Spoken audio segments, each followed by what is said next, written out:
Okay, let's look for a EQ for this. Trash. I don't like that one. Never use that one. Why do I even have this one? Well, I mean, I don't want to delete it. That does not work at all. Let's try a different one. Nope.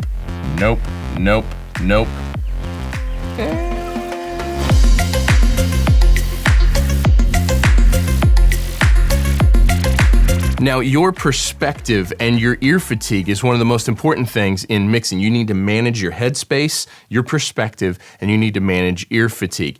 And I have this theory that as soon as you start mixing, as soon as you hit play the first time, you begin losing perspective and you start gaining ear fatigue. While I've talked about speed mixing in the past, and I probably need to do a whole tutorial on how I approach mixing quickly, I think that that's one of the most very important things, is to make decisions fast and to get through a mix as fast as you can, so that way you can do the largest percentage of a mix with the freshest perspective and with the freshest ears. And there is one single thing that holds all of us back the most from accomplishing this, and that is digging through a huge plugin list. I'm guilty of it. I know you're guilty of it. If you say you're not guilty of it, you're lying to me or you're lying to yourself, because we all do this. We all want the most amount of plugins. You know, over the years, I've continuously this has become my new go-to EQ, or this has become my new go-to couple compressors. Now, I do think that it's important to always be paying attention to what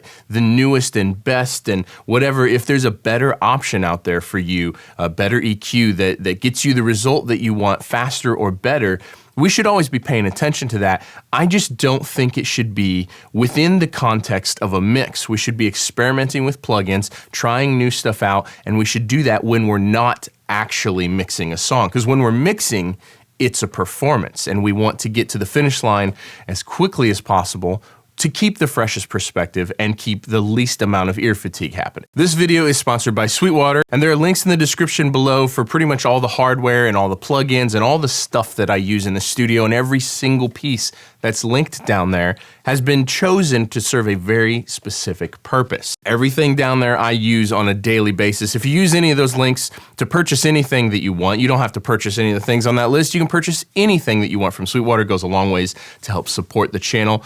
So thank you, Sweetwater, for sponsoring this video. So one of the biggest thing that kills our perspective is scrolling through a huge list of plugins. It takes us out of the creative zone, it takes us out of the moment, out of the headspace, and we stop thinking creatively and we start thinking technically. And the longer list there is on that plugin list, the bigger problem this actually is. Now, I'm kind of making this video for myself because I needed to be reminded of this too. I get so many plugins sent to me to try out for the channel. It's one of the great benefits of this channel, is being able to try a whole bunch of stuff out. But it's almost made me get more adamant about this. I cannot try a new plugin out in the context of a mix, because I need to mix. I need to be creative and in the moment and get the job done. So certainly throughout my career, but much more so since this YouTube channel started taking off, I am really adamant about only trying new plugins out outside of the context of a mix. I'll download the demo of it, I'll spend a little bit of time with it and see if it solves a problem for me or if it is a better option than something that I used to use for that thing. I learn the plugins and the hardware's strengths and weaknesses while not in a mix. And so I would strongly encourage you guys to do the same thing. And furthermore, you should move your plugins that you don't use anymore to the unused plugin folder. Now, I'm not going to show you a tutorial on how to do this because I'm on Pro Tools, you may be on something else. It's going to be different for everything. But you move whatever plugins you don't use to the unused plugin folder list.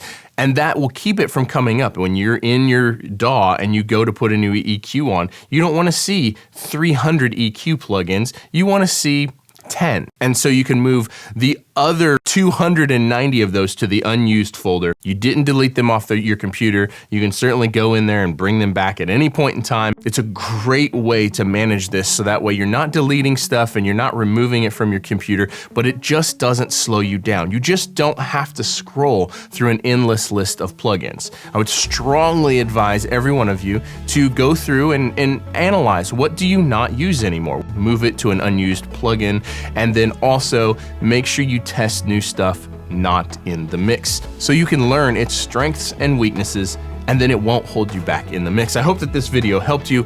Thank you guys so much for watching. And don't forget to hit the links in the description to check out everything I use, and we'll see you guys in the next one. Peace.